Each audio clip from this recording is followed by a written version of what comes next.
Good evening, everyone, and thank you for coming to this event with the collegiate winners of the poetry circuit. Tonight's moderator is Barb Jennis, our emerita poet laureate from Ridgefield, and I'm Lucy Handley from the Ridgefield Library.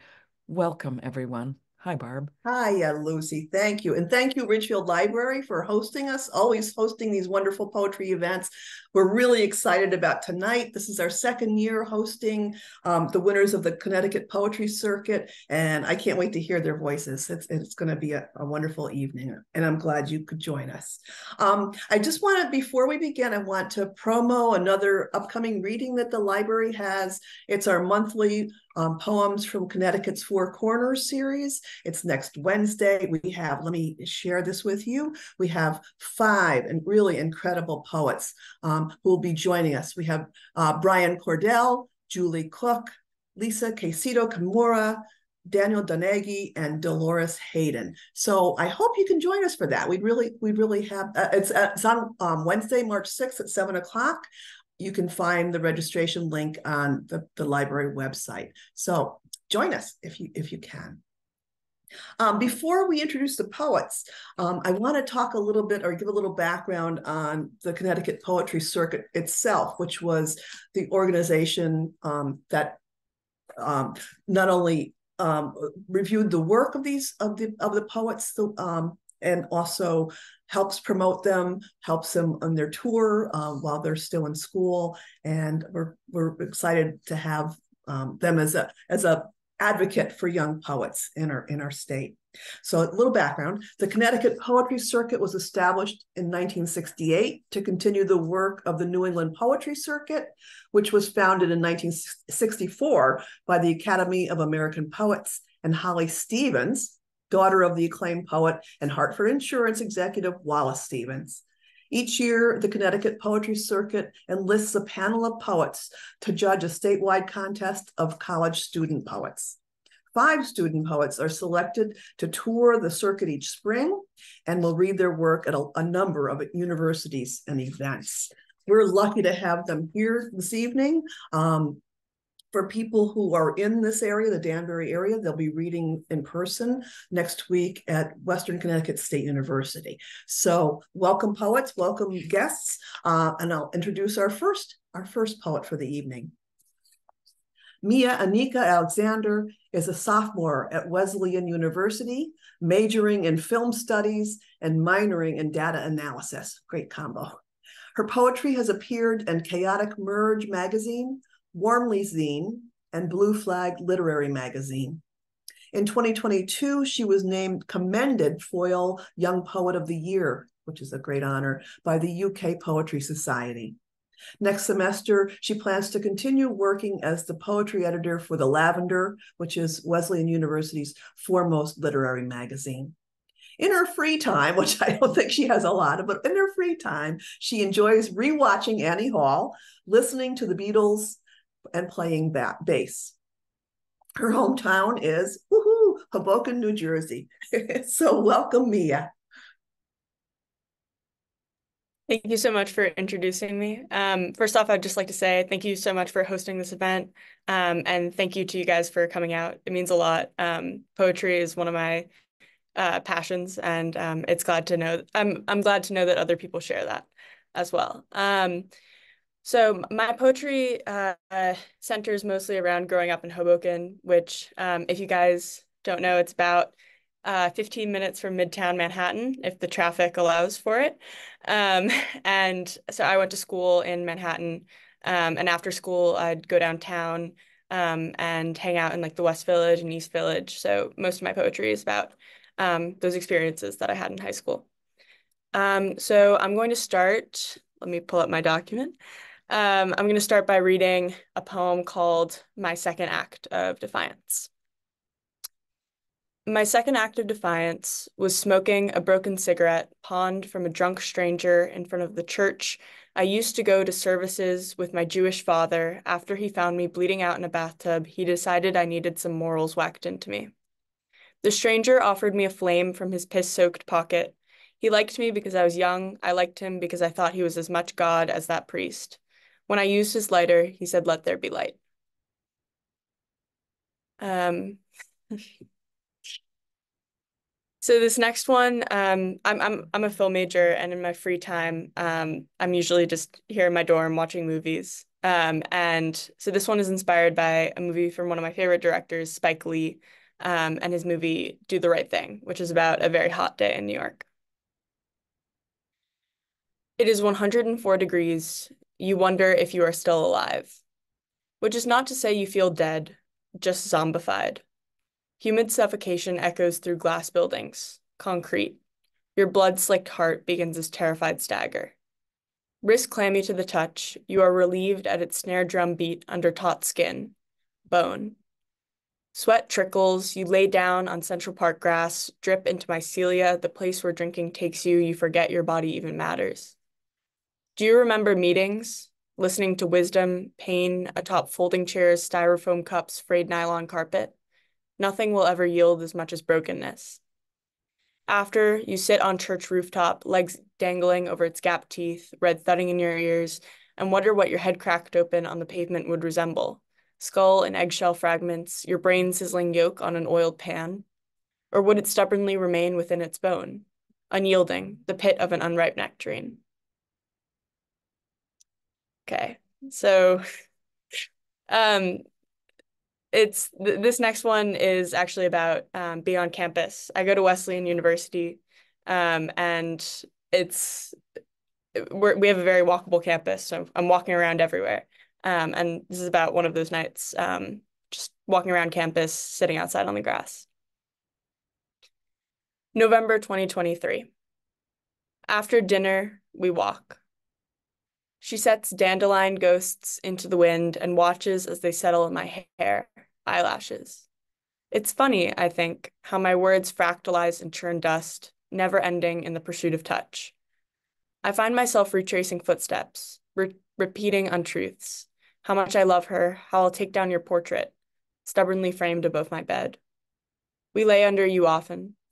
I feel guilty seeing you in the shadow of her nose, in the dark of your pupils, between her front two teeth, tonguing her smell into my pores. When her breath grows heavy in my ear, I'll slip out, barefoot, and revel in the crunch of frozen green under my toes. I'll scour the lines you sent me for some hidden meaning. When tiredness finds me, I'll stare up at Ursa Minor, the blinking constellation obscured momentarily by each lungful of pregnant air. They hang in drunken moonlight, trembling, dissipating clouds. Tomorrow, I'll purchase a single envelope and lick it shut. Enclosed is a sprig of lavender and 3 words, a reminder that I am alive, and that, even without you, the world remains shockingly beautiful. This next one is also about August, I see your comment, thank you. This next one is also about Wesleyan and sort of the weird people that you can find here. And I'm a film major, so I meet a lot of people in the film major, and some of them can be a little bit insufferable. So this is about one of those people. But why should it not become complicated? All brilliant men are horrible. I am not afforded this anger. I sing and then I sob. The Hasidic hipster is 5'4" and angry about it. He says he's a set of unresolved tensions, signifier lacking a sign. Sometimes we'll sit in the grass outside his window. I'll absentmindedly scribble poems on the back of gum wrappers, and he'll talk about his screenplay. Yesterday, we watched a foreign film. I whispered in his ear, I am so tired of vaguely optimistic sapphic narratives. He laughed and planted a kiss on the crook of my neck. He thinks I'm smart. His voice was sleep thick when he picked my bra up off his dorm room floor last night and told me to leave. Okay. This next one is also this next one is also about some people, perhaps film majors, but sort of in the same vein. And it's about dates that I went on with these people in the East Village. Thespian. I met him for coffee. Light cast by naked, low-hanging bulbs stripped shadows across his face, and when asked about his knee scribbling, he replied the only permanent thing is non-permanence. Is that religion? I laughed. No, poetry. He knows he's a poet because everything is cliché. Cigarettes and fast cars are losing their charm. He's freshly 18. He dug for quarters to tip the waitress, gave me his number scribbled on light pink paper, and told me to call when I felt the urge to do so. I never did. Saturday, I took her out to dinner, told her he liked me a little too much, and she called me cruel. Smiling, I kissed her, and it was all very romantic until she started talking about her mother. I said, "I'm sorry about your loss," and she said, "You're too good at acting." Sympathetic because she deserved sympathy. I didn't know who else to be. This one is about a girl that I met on the Upper West Side, and some of the days that we used to spend up there. It's one of my favorite neighborhoods in the city, so we'd take walks along Riverside Park and alongside Central Park. Sophia. She has a taxidermied rabbit head on the left corner of her shelf and reads Ginsberg splayed out on her dorm room floor. Saturday, we watched moonlight intertwined on the skin of her love seat. I couldn't unclip her bra, and she laughed, and I liked the sound so much I kissed her squarely on the mouth. Her breath smelled like cinnamon. Once, I swore her skin was moonlight. I ran my fingers over the small of her back, walking alongside Riverside Park, and held her tighter when a fruit vendor called us dykes. Okay, this next one is a true story. It's about some of the crazy people that I meet on the subway. I used to take the subway for about 30 minutes every day to go to school. I take the 7 and sometimes the A and sometimes the 4. And you'd meet some pretty funky characters. So this is one of those characters. I turned down a marriage proposal. On the A train, he called me pathetic. He is right. I am living on subway poetry and the pack of cigarettes I stole from a sleeping beggar. Old man, I might have married you if you hadn't smelled like sweat, grasping the sleeve of my knit sweater, spluttering, if we don't believe in freedom of expression for the people we despise, we don't believe in it at all. Old man, I had masters of mankind tucked underneath my pillow. If you hadn't tried to pass off Chomsky as your own, I would have married you if anything mattered, or if my mother had passed down her wedding dress before she stopped loving me.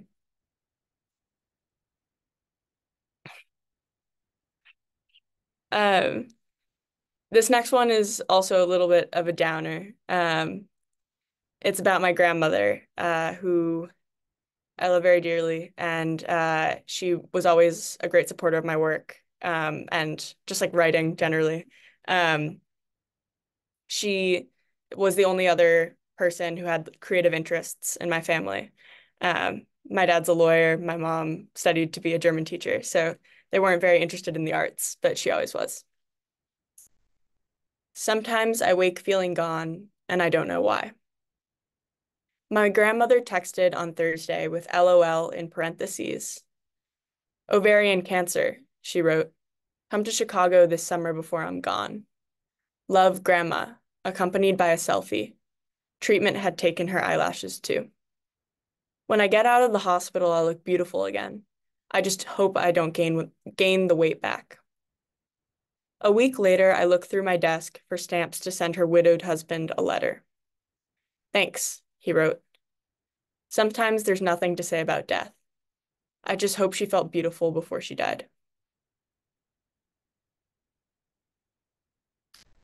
I have 2 more short poems. This first one is written for the Wesleyan Doula Project, which is a student-run collective dedicated to providing free and compassionate support for people going through abortions. And it's a club that I'm a part of and that we're doing fundraisers for. And one of the fundraisers we're planning on doing is a poetry reading. And so this is a poem I wrote for that reading based off of a story that I got from the Wesleyan Doula Project. 26 Bleecker Street. I would have named you August after the month I was born. Selfish. I was 16. Instead, you were 5 weeks old, a sneeze of flesh and blood. I was 16. The nurse was Russian and furiously blonde, and I was 16. Her voice an unwrapped razor. When she showed me that flickering monitor, all I could think of were the tadpoles my fifth grade class raised into frogs. I was 16, rounded bodies metamorphosed sprouts of legs and gills. It was 16. I was 16. It was July 6th, and as I stumbled from the clinic, high on painkillers, a woman called me a murderer. Don't let them trick you into believing anything else. Shoved my tears back into the crevice under my throat. Don't let her see you upset. I was 16. And this last one is a little lighter. Also about the Upper West Side, but also about Coney Island and Brighton Beach. I used to take a trip down there with my friends from high school every summer. And this is about the first trip that inspired all those other trips. Love doesn't have to be painful. I know that now, I think, by the way she holds my hand during the scary bits of a movie and soaps up my body in the shower. We went ice skating the other day and sat in her room for 3 hours, curled up against one another, reading. At 14, a girl took me to Coney Island, got me drunk for the first time splayed on Brighton Beach sand. She pressed vodka in a holy water bottle to my lips and kissed me on the sun-hot boardwalk, feet bare and blistering. On the ride back, she pressed against me between subway cars and put her finger to my lips, the train rhythmic and shaking underneath our feet. Listen. So, thank you guys so much for coming out, and thank you for hosting this event. I appreciate it. It's now my honor to introduce August. August Bishop is a junior at Quinnipiac University, where they major in English and creative writing, MAT program for secondary education in English. August plays the guitar and writes songs. They have been playing shows on campus with their friends and working as the editor-in-chief of the literary magazine here in Quinnipiac. August's biggest goal is to be able to connect with people through their writing. Their hometown is Monroe, Connecticut. Thank you so much. Thank you, Mia, for the introduction. Thank you guys all for being here. Like Mia said earlier, it's really awesome to see people show up for the arts. Makes us all feel really great inside. And it's just really cool to kind of be able to do something like this. This is the only reading we have at a library, which I think is super cool. I love libraries. So yeah, I go to Quinnipiac. I'm a junior. I run the literary magazine here, which has been a blast. And all the poems I'm going to be reading tonight are from a chapbook that I wrote in a class here. And this is definitely my proudest body of work. And it means a lot to me. So it's really awesome that I get to share it with you all. This first poem is after a Gabrielle Bates poem, and her poem is called Strawberries in her book Judas Goat. And if you haven't read it, you should definitely read it. It's phenomenal. And the line from her poem is, I feel ashamed for all the people I've been kind to, knowing kindness is all it will take. And this poem is called Citrus. You peel an orange, digging your thumbnail into the bitter skin. The juice drips onto the counter, and you let it attract the ants. I find myself staring, lost in how much I feel you do the same to me. You push yourself into me to get what you want, and discard me to waste away. I hate that you equate femininity with an invitation, my kindness as weakness inside the gut, as if there were some structural problems, like my heart needs a filter, to strain out the leftover seeds that the world forgot to pick out. Between the fingertips of some man that has sunk his nails into my flesh, I have been torn up and spit out, every drop of sweetness left inside me drank. Let the ants come. Maybe they can walk all over me too. Thanks. Thank you so much. Yeah, that was definitely a really fun poem to write. Gabrielle Bates is a phenomenal writer. I had the pleasure of meeting her at an event for one of my classes that I had last semester. And she is just so sweet and awesome. And she writes just the way that I want to write. So yeah, that was really fun. This next one's a bit of a downer. This prompt was to write a portrait of ourselves at a certain age, and I picked 13. I think that a lot of my poems kind of deal with the theme of adolescence and growing up and how hard it is, to be honest. Yeah, this one's called Portrait at 13. I'm 13 and fresh out of the shower from the same tub that held my first bath. Water now swirls with my blood into the drain. I push my wet hair out of my face, not freshly washed, but rinsed clean, unaccepting of my new definition. Unconsciously, I rub my towel deep against my skin, trying to remember an outline I can recognize. I try to remember my skin without the hint of a scratch, because now I am 13 and have grown up sharp and sour. I look in the steamed bathroom mirror, jealous of how my childhood best friend and I ended up with different bodies. I can recall being told we could have been twins growing up, but get choked up at who we have grown into. I run my palm over the condensation on the glass, wincing as the cotton towel pulls on my raised, scarred skin as I try to remember that I am only 13. Thank you.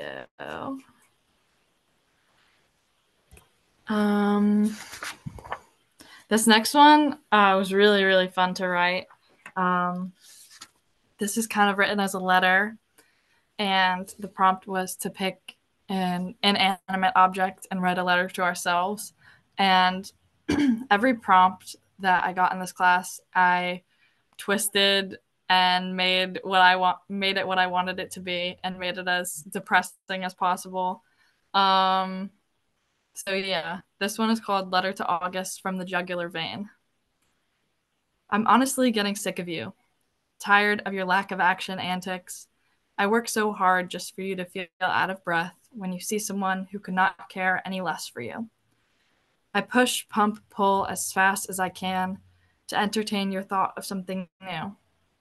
As your head keeps racing with thoughts, I'm the one who has to suffer the consequences. We're quite similar, really, both the most vulnerable to attack, but I wish you would calm down. You make me run marathons, swim across oceans, only for the sake of having hearts in your eyes. I drain your deoxygenated blood, which seeps back to your heart, where it can regain hope, for better use, to work less for someone who wants you more. Thanks. I'm gonna read this one. I haven't read this one yet, but I kind of forgot how cool this one was. This one definitely thrived on my religious trauma of growing up in a Roman Catholic church. And I don't know, this one was cool because I got to kind of do a little bit of retelling from a different perspective. This one is called Judas. I will always believe that I held love for you. The only thing I ever hated more than myself is the way that you still treated me kindly after betraying you. Oh, how the kiss of death was upon my lips as I brushed them across your cheek. Master, my master, you insist that I am loved regardless of what I have done or who I have loved. Look at you, sticking out your hands, reaching back for me, even though my blood has already been spilled. I tried to let you go, but the guilt ate me alive. The money was never worth having to die to prove myself to you. Silver can be rinsed clean, but the iron has seeped far further than the surface of the coins that were used to buy the field where I hung myself. Thank you. Thank you, thank you, thank you. And that one is really cool too, because I feel like, I don't know if this is a general experience or just me, but like sometimes you feel like you did something so wrong and the person doesn't hate you for it, and that makes you feel even worse. So I think that's where a lot of that poem stemmed from as well. This one's also a bit of a downer. If you haven't caught onto my theme yet, I'm sure you will very shortly. This one is about kind of being stuck in the cycle of a toxic relationship. And yeah, this one's called My Impending Failure. Each word I hear feels like salivating before you run to the bathroom. I fail because I am back here making myself sick over the way you talk about her. I fail because I don't know where to go next. Never have I wanted to make it up as I go. I need to calculate, to consider, to choke on my words before I get them out. I fail because waking up next to you is a chore. I don't feel loved, but I stay anyways, in hopes that you'll change. Maybe tomorrow you will open your eyes and see how your words have been twisting my arm, holding me back, but I doubt it. The cycle will not break. I will end up drowning in your liquid guilt and my nauseated overthinking. Thank you. Thanks, Mia. Yeah, that one is probably the most just point blank realistic poem that I've written. I usually tend to kind of make things up a little in my writing, but that one was definitely such a raw and explicit feeling. And if you felt it before, you know exactly what I'm talking about. Yeah. This one is kind of switching gears a little bit. And this is another letter. And this prompt had to be a letter to someone that doesn't know us or that we don't know personally.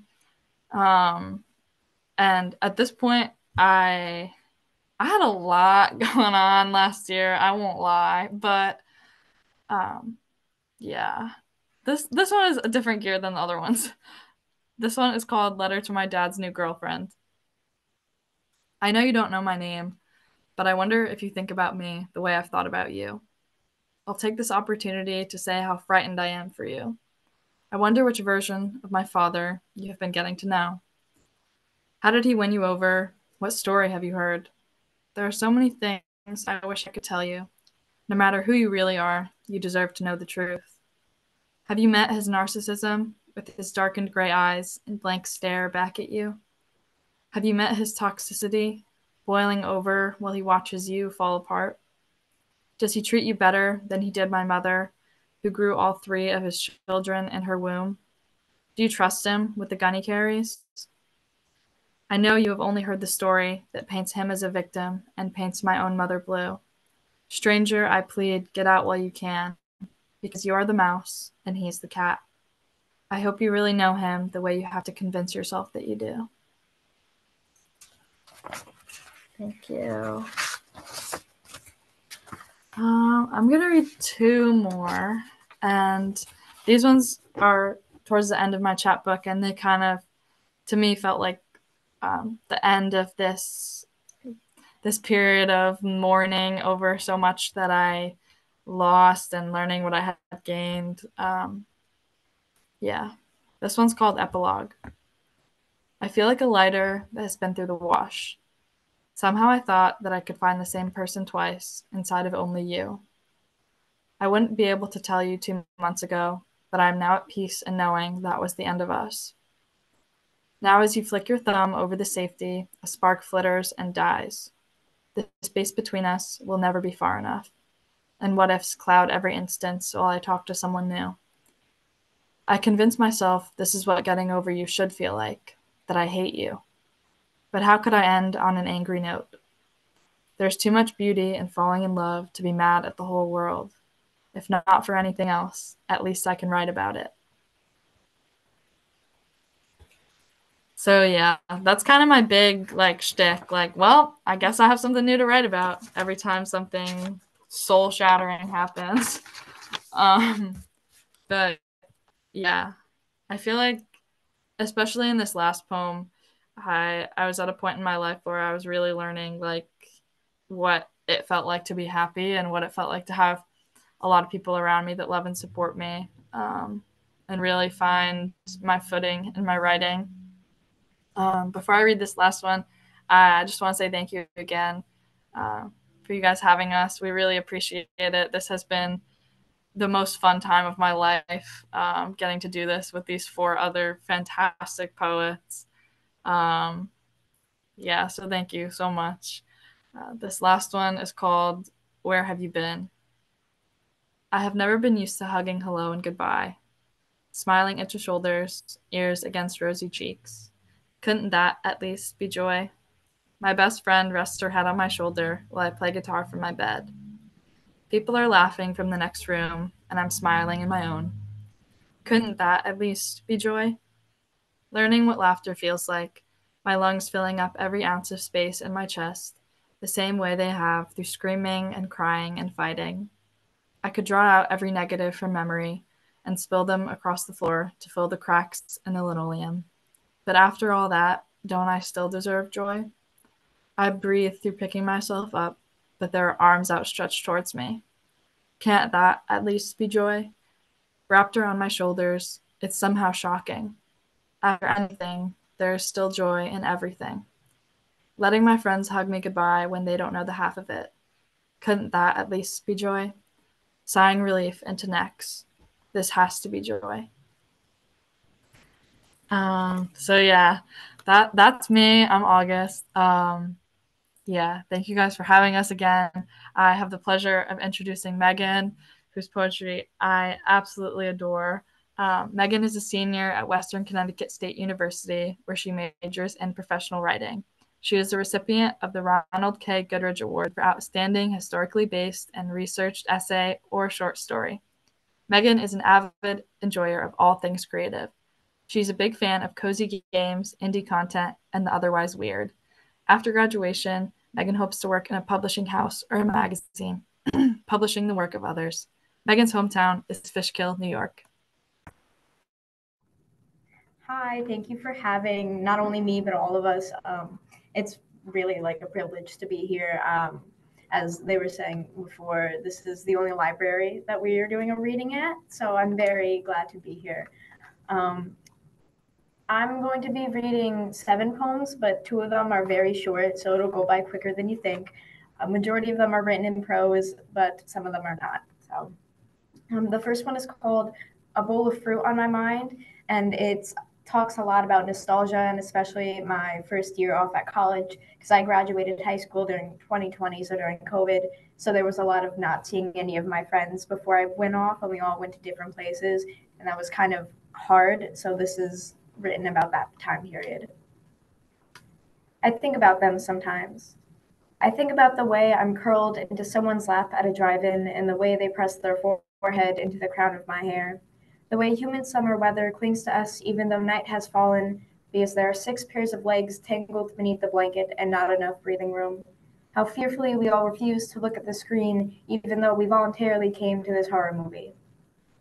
I think about sitting in a Waffle House in some random Virginia town and watching in slow motion as a glass of water tilts over and, like deer startled by a crack of footsteps in the woods, we evacuate our chairs and scatter. I think about sneaking onto a private beach at night and rushing into the ocean, and the water is cold, cold, cold, and we try to muffle our laughs or forgo it entirely as we instead attempt to wrestle each other beneath the waves.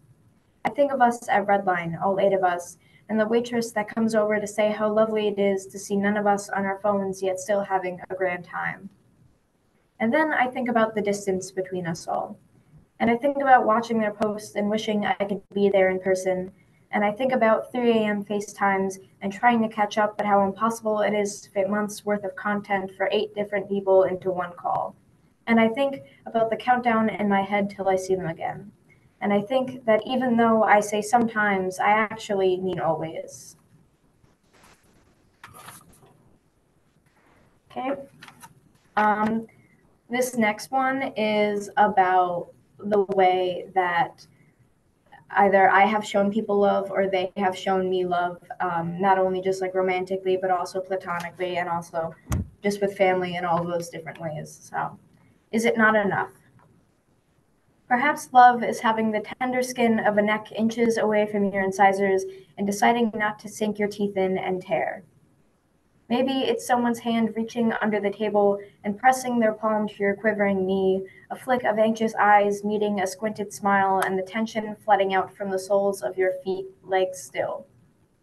You can find it in the moment that your joke lands, the pause as you wait for their lips to purse in a barely contained smile, and the fond roll of eyes. You look for it in the divots of their fingers.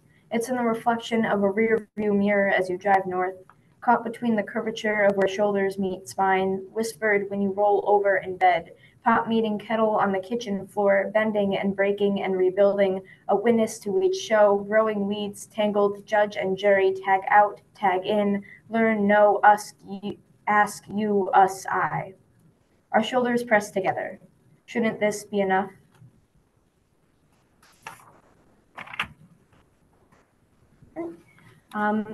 This next one is also written about nostalgia. I write a lot about nostalgia. It's one of my most common things. But this is specifically childhood nostalgia, and it was written for a class I took called Art and Death. And it's based off of a post online that I saw that was someone saying that they hoped death was like falling asleep as a kid and getting carried to your room and hearing people talk in the next room as you're falling asleep. I hear laughter in the next room. I hope when I die that it tastes like morning doves and dewy grass. I hope I wake up and it is 2008 and I share a room with my brother. Mom takes us to the 4th of July celebration down by the fire station, and a newspaper immortalizes us eating cookies. In the afternoons, we run around the electrical transformer and poke at roly-polies till they curl up. Dad walks us to the playground and we avoid the wasps nesting under the swing set. Chocolate ice cream smears over my face as I eat it with a cone-shaped spoon. I carefully avoid a newly planted willow tree and ask when it will finally grow. A visit to a neighbor's house finds me and a friend giggling in the darkness of a closet. I fall asleep in the car on the way home from dance class and pretend to not wake up when we pull up to the house. A hand unbuckles my seatbelt and slides beneath my knees and neck. I am carried upstairs, eyes still closed. I am laid to rest in a room with glow-in-the-dark stars and blue paint. I peek open a single eye to watch a figure be haloed by the glowing light of the hallway. The door closes and I am swallowed by darkness. I hear laughter in the next room.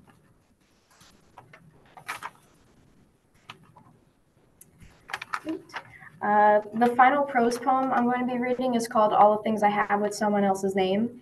And it's about my experience with getting souvenirs from gift shops and tourist spots, because the way my name is spelled is kind of uncommon, if you couldn't tell.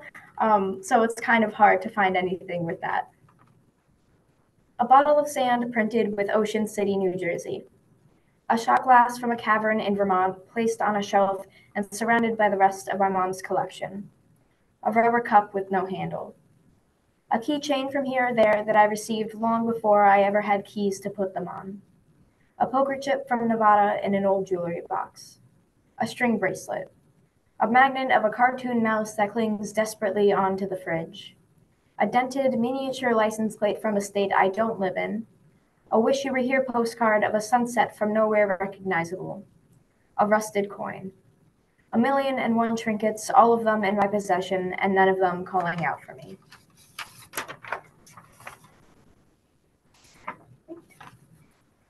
Next one I'm going to be reading is also written for my art and death class that I took, but it's a little different from the other one. This one is specifically about the environment and extinct species.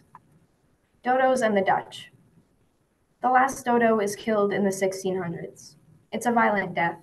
Colonization usually is. Sailors tear at their wings and eat the flesh, a flightless bird who cannot escape the island, cornered by Dutch and uncovered as their forests are torn at their roots. Colonization, as it usually does, taints. Dodos, unknowing, do not fear the humans. Hunters knowingly use that. A delicacy, they say. The meat and eggs are too hard to pass. Colonization, as it usually does, takes what it has no right to have. They are hungry but are never starving, desperation never an excuse for the violent death of ecosystems, never an excuse for the way they drip blood down their throats, coating tongues in life it had no right to end. The dodos died in the 1600s. A lesson went unlearned.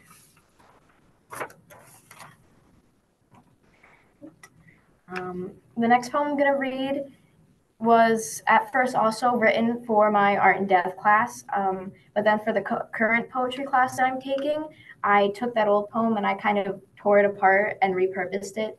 And now it's part of a series I'm writing where I break received forms. So this is originally based off of a pantoum, but I break down the form as the poem progresses. Dark humor at the dinner table.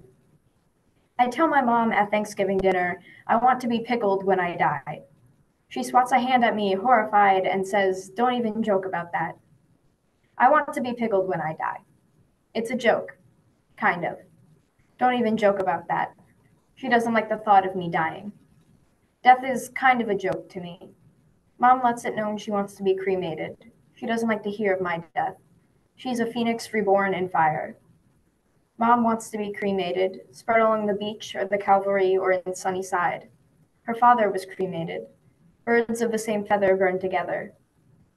He doesn't get spread along the beach or the Calvary or Sunnyside. His ashes are split amongst necklaces and rings handed out to family like the body of Christ. He sits in a velvet case above my bed. I think of my own body and its purpose. I think of scattering winds and silver chains and burning feathers. And I think, just bury me in the ground without a casket, somewhere beautiful, please.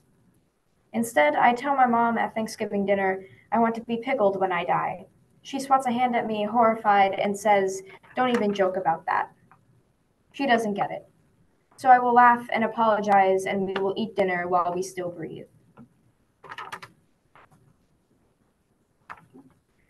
The final poem I'm going to be reading is also part of the Breaking Received Form series. This is very largely inspired by Diane Seuss's Frank Sonnets, where it's all sonnets, but the only thing that really makes them a sonnet is 14 lines. So I'm heavily based off of that. Good things. The most sincere declaration of love I've ever received came to me in the form of I thought of you. And with it, some arbitrary image or item or word, but it didn't matter because the first was enough. I thought of you. What a privilege it is to be the first thing that comes to life in your mind, that I am a stain that has soaked into the wood, a welcomed garnish on the walls of your chest. I coat your floors, and when you look at me, I hope you think, this reminds me of home. I hope you look at everything that has brought you joy and think, this reminds me of you. Thank you. So next I have the honor of introducing Alexa. So Alexa Schwartz is a senior at the University of Hartford, where she majors in English. Her dramatic monologue, A Bouncer's Final Shift at Club Elysian Fields, and her flash fiction, Good Night, have been published in the University of Hartford's Airy. She is the recipient of the third prize in Abrams Drama, University of Hartford, for her 10-minute play, Daughterhood. Alexa is interested in the relationship between the text and performance, which she explores through both creative and critical writings. She is currently applying to graduate school to continue studying English and drama.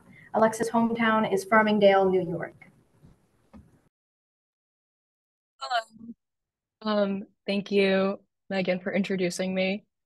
So I'm from the University of Hartford, and I'm currently at the University of Hartford and in the library. So I feel like this is a very fitting location for this event.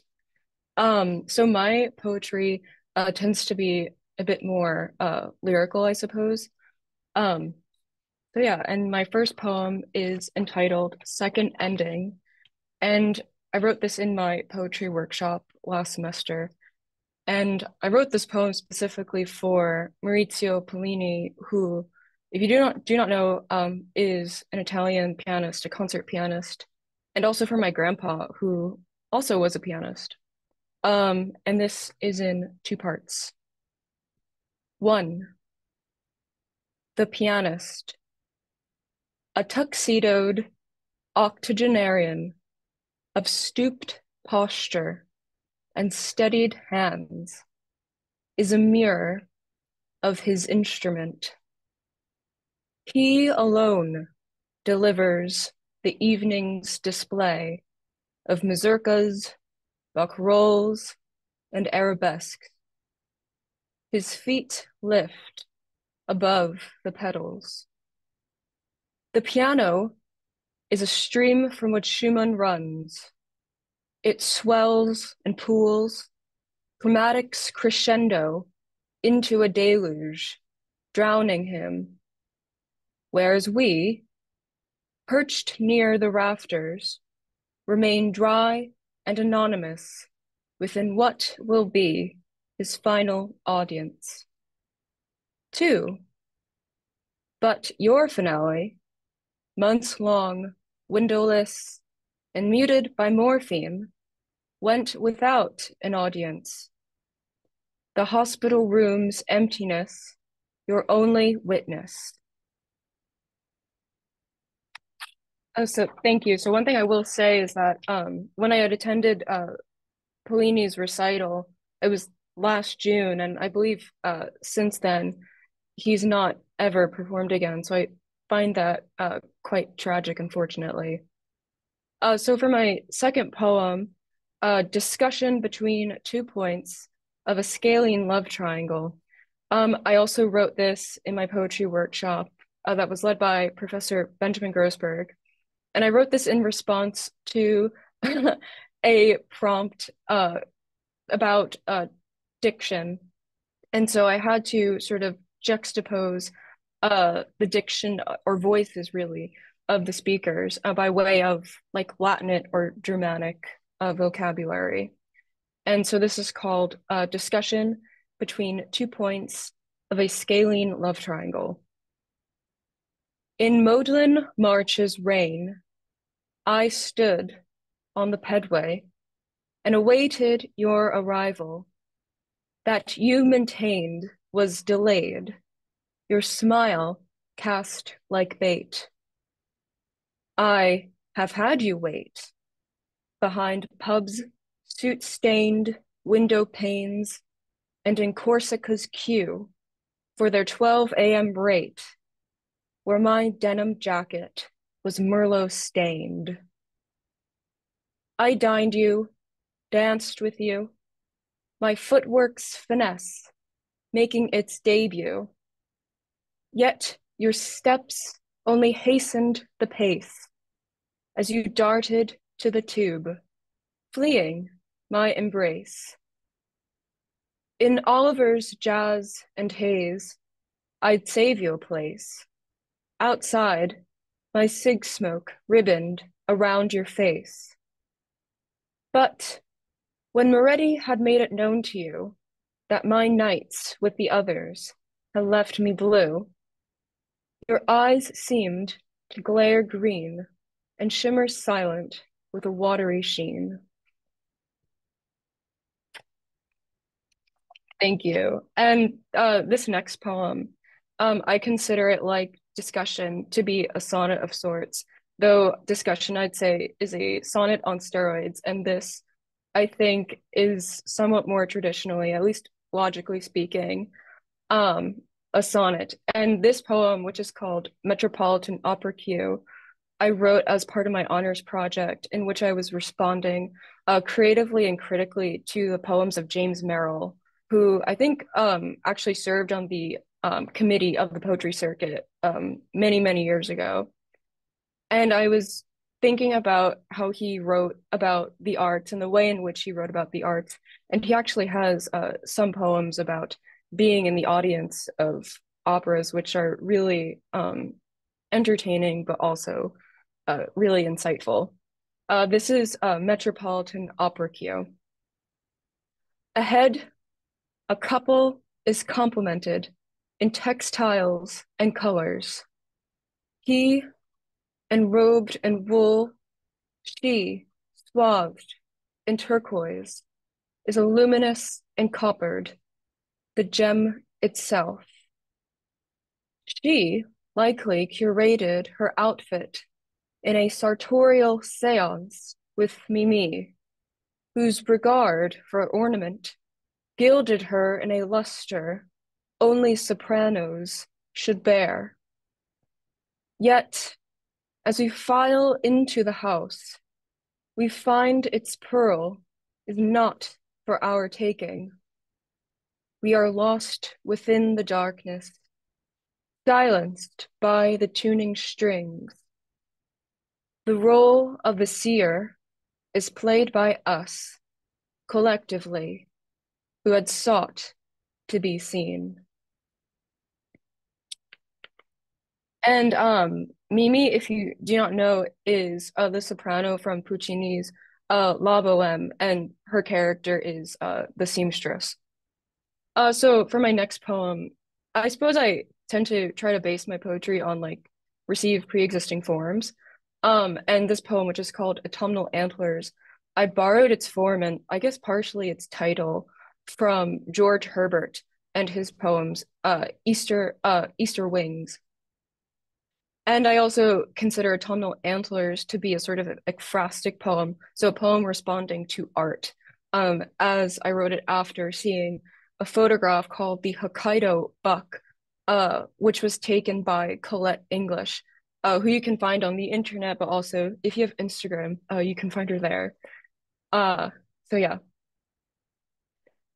As estrus peaks in russet leaves and plains, two suitors lunge their rapiers. Velveted bone branches lock, their passion a draw. But one dies, his eyes go dull. The other, the cervid Achilles, wears his rival's mount. His foe's face reflects his evaded fate. And this poem, unlike George Herbert, who was a devotionalist poet, so he based a lot of his poems on the book, the Bible, I sort of based mine, I guess, on the myth of the Aeneid and the Iliad. So then this poem, I think it's my most quirky poem. It is about soap, and specifically Dr. Bronner's soap, which if you've ever used it, you know that the packaging is like quite religious for being soap. And so sometimes like in the shower and I'm just reading it and I'm like, this feels very disconcerting for this context. And so this poem is called My Nightly Confessional with Dr. Bronner, the original all one magic soap, and more. Unpackaged from the post-consumer paper, the consolidated 10 Commandments instruct in a frothy evanescence that for the all-one to sanctify and slough off one's sinning and Sharpie staining, one must apply the commandments to only the epidermis of their skin, uniting them with the all-one's merciful ear. But if one's sins are committed daily, for good gossip tempts like forbidden fruit, and the slab that commands in organic Castile dissolves in divine rivulets, dribbling into the drain, can the all-one's forgiveness ever be eternal? Or is its permanence conditioned on one's tithing for yet another ivory-colored slab? And so for my final poem, this I also wrote as part of my honors project, responding to James Merrill. And when I was reading his poetry, if you haven't read it, he was quite a formalist, even for being a postmodern poet. And so in being a formalist, there's rhyme throughout his poetry. Even later, he would rhyme words with numbers. And but his rhyme was never so on the nose in the sense that, you know, his poems had a sort of lilting, a nursery rhyme like quality. He would sort of interweave the rhyme through multiple lines. And so the rhyme almost, for me at least, became a bit more evident, at least visually and then later orally. And I also, with this poem, I was interested in the concept of nostalgia and how nostalgia for us can be triggered very momentarily and even sometimes materialistically. And so this poem is called Upturning an Elizabethan Hourglass. through whose sand we fall onto the cobble's pits and asperities, made by peasant foot and carriage hoof, that check us, ambling, if we are too removed from London town's poverties.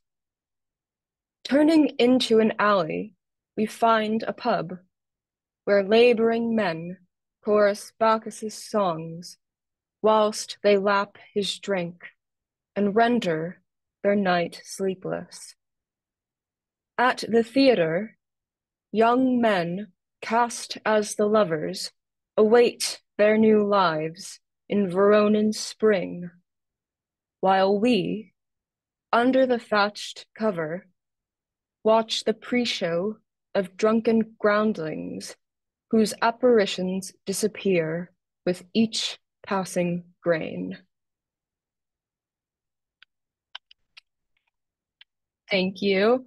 And also, I just want to say thank you for hosting this particular event. I know I'm really only speaking on my behalf, but perhaps the other poets might resonate with this. This format is very welcoming and comfortable for us after having been traveling for the past 2 weeks. We can sometimes feel like a fish out of water. So we really appreciate this. So now I will be introducing Sadie. Just pulling up the bio. So Sadie is a sophomore at Trinity College, where she is an English creative writing major. Sadie is the recipient of the John Curtis Underwood Memorial Prizes in Poetry and the Trinity College First Year Papers Prize.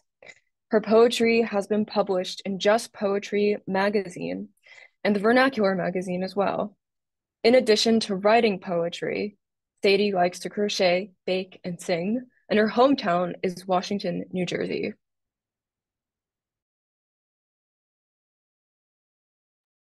Hi, I'm Sadie.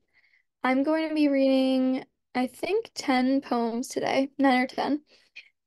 And most of my poetry is about growing up in rural New Jersey. A lot of people don't think rural New Jersey exists, but it does. And just family history. So the first poem I'm going to be reading is called Making Applesauce. Making applesauce. It didn't taste as good as the kind from the jar. Still, I've never told my mother that I didn't like it very much. We used to take those ShopRite apples and turn them into something special, or at least that's what Mom said, because she wanted to be like the other chicken-raising whole wheat flour moms without spending precious money at the farmer's market. We'd peel them first, me and my sister, tossing the pieces over our shoulders like in the books, looking for initials of the husbands we'd marry. Then we'd boil them in the big pot, feeding the skins to the dogs. How happy those apples looked. Bubbles jumping up, getting soft. We'd eat it warm too, and thick with chunks. No white sugar, just boiled apples. I'd make a good face, eating that mush, and put away my dish when I was done. Afterwards, we'd freeze it, containers stacked one after the other, as if we'd come back to it. The second one I'm going to be reading, I just wrote for my advanced poetry class, and the prompt was to write about a place that is significant. And so this one is called The Hedge. Tucked away in the little nook where the deer swallowed green leaves and buried their white heads, I became a child again, extending long fingers up toward an open blue sky, listening to the chickens squeal as if I had a place among them. In the winter, the hedge nearly disappeared, chewed up by birds and foxes and bears, all trying to stay warm through December. The honeysuckle woven between green branches was so sweet, I drank and drank until the whole memory was gone. Next one I'm going to read is a poem I wrote for a class last year, and the prompt was to write a portrait poem. So this one is about my dad. It's called He Used To. Little chicken legs and a beer belly he used to drum a beat against to make us laugh, like he was the jazz and the jazz was still in him. He used to play harmonica in the car, the thumb and fingers of his left hand holding the wheel of that Mercedes he ran on vegetable oil. Funny, I remember him running in and out of restaurants, carrying those big vats, his yellow teeth flashing, jeans jangling low on his hips. He used to talk up the owners, charm them real sweet with that Jersey smile. He was always good at getting what he wanted. That gray head is about my height now, though he used to tower over me, always calling me Sadie Lady, giving me honeysuckle to draw the sugar out of, singing to me when the car broke down. That jazz voice crooning in my ear, those green-gray eyes like everything's going to be okay, baby. Even when it wasn't, he never let me know. He used to take me to the Hindu temple, the Polish deli, pronounce pierogi wrong, and still get every old babcha to swoon over him. Used to forget to make me dinner, tell me stories.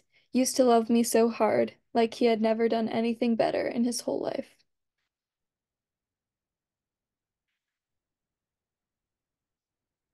And this next one is called Perhaps the Trees.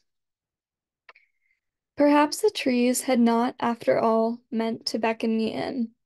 Those tendrils of fur billowing, those wide smiles etched with ancient teeth. The dead skin had crunched under my feet, and red and brown, still I had gone in willing. They did not look but watch, did not call but cry, did not loom but wilted under my scrutiny. If those great spirits were dying, why should I go on? The earth was tired of moving and shaking. The badgers no longer burrowed. The sky no longer colored. My cheeks with the blood of the summer. I kept walking on, feeling the pine prickling and the soil simmering, letting the earth fill in me the last of itself.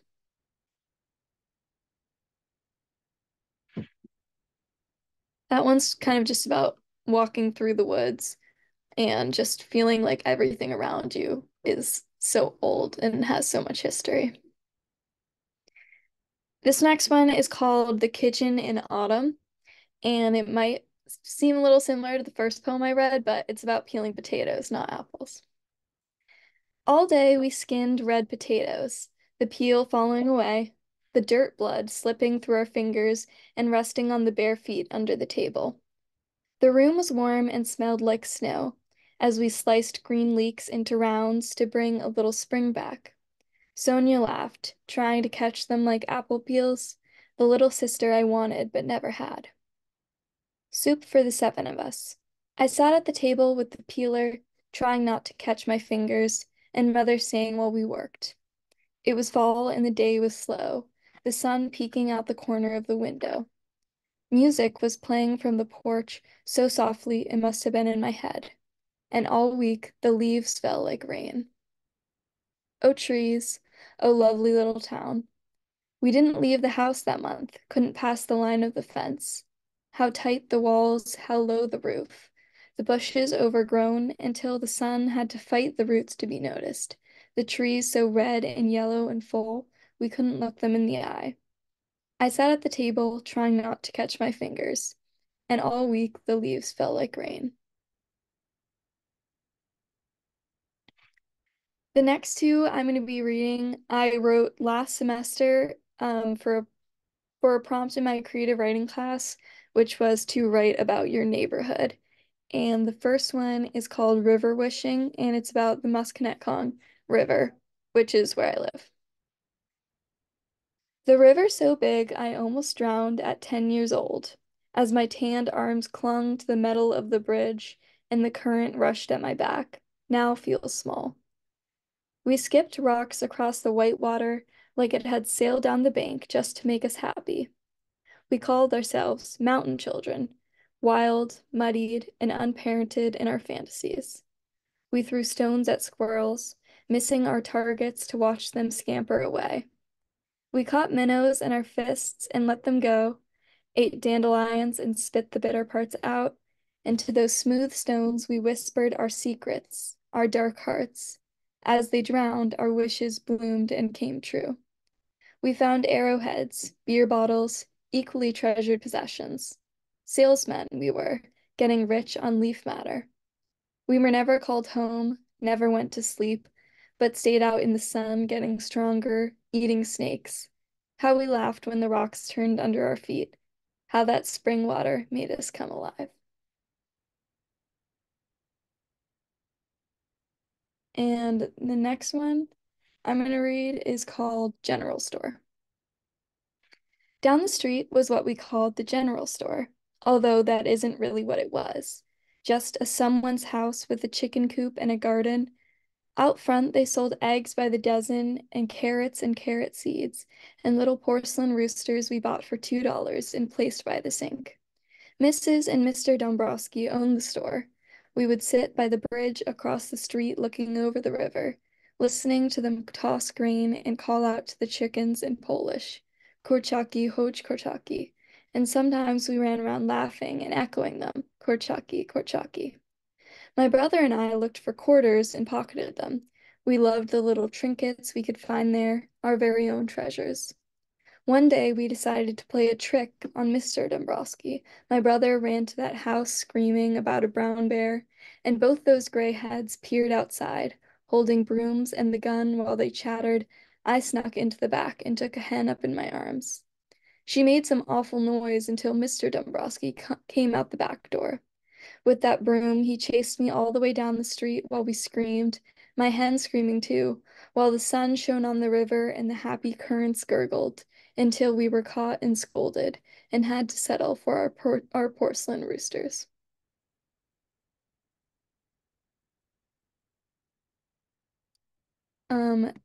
This one is in 3 parts. It's called In the Winter Months We Were Always Thankful. 1. November. In the winter months we were always thankful, even when our bones ached and our backs creaked, for full stomachs and quiet houses and the pathway down the road we took to watch the river. I wanted to be another girl, but I didn't think about it so much anymore. When my father and I would chop pecans and sing louder and say our prayers to the precious slivers of the midday sun. We stuffed rags at the windows to keep the rain out and talked when there wasn't much else to do, pretending we were pilgrims with English names. His hands got so cold, he took to standing by the stove, arms outstretched, watching the winter birds flutter in the bare maple. And when I walked by the kitchen, he would chuckle, flexing his wrists, and tell me, "Don't get old, honey, don't get old." 2. December. The days were getting shorter, but there wasn't any snow. The mild winter seemed to give way, but then tipped back at the last moment in some cruel, frightening trick. In the mornings, I sat by the stove in 2 pairs of wool socks and peeled them off by noon. I worried, but I kept it to myself, watching the snow melt, watching the river turn brown. 3. January, first day of the new winter. Standing at the window in our bare feet, watching Yessian fall behind us and the light of the day come in. My mother says it like this: spring is now moving inexorably toward us. I wrap my arms around myself and think, let us make it through, feeling like my great-grandmother in Wola Ranajowska when the water cracked with ice.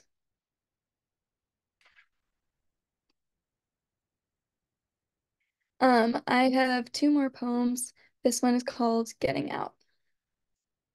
My brother's teeth marks are still set in that wooden table in the living room. When he was 7, he went a little crazy with just sisters, tried to make himself feel like more of a boy. And the golden glitter glue my mother scrubbed and scrubbed to get out, I had covered the walls in paper, made a different backdrop for my dolls to play upon, felt trapped in my own world, wanted to at least get them out. My great-grandmother was a carpenter, wanted to get out too. Built fences, bridges from Wellesley to New York City, sewed her own pants, smoked cigarettes, and ate steak and lived to 103. My father still has a little wooden horse engraved with the name Olivia on the bottom, named his daughter after her, still carries that horse around like it might just bring her back.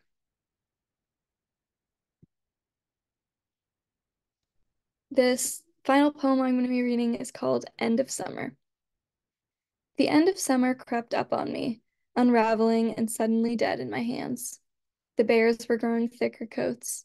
The old dog had started to stop at the bottom of the hill, instead following the peak with her eyes as if searching for her younger self. The owl chicks had begun dropping from trees. I wasn't ready. I was still too young to see the end of something else, another death. I hoped when I died, my life would have felt long and full. I hoped I would not die alone like my grandmother's. I hoped that my dogs would look down out of the great pink sky. Oh, autumn, oh, heart, beat on a little longer. I would live a quiet life. I just hoped it would not end so soon. Wonderful. Wow, this was such a really wonderful evening, such a diversity of voices. And you give my old heart hope for the next generation of poets. So thank you all for coming, and good luck with how many more, someone tell me, how many more readings do you have scheduled in the weeks ahead? Do you know of? Just one more? That's it? Oh, wow. Well, we were really lucky to get you then. Good luck to you all in your future pursuits of college and jobs and writing. Keep writing, because you really did rock our socks tonight.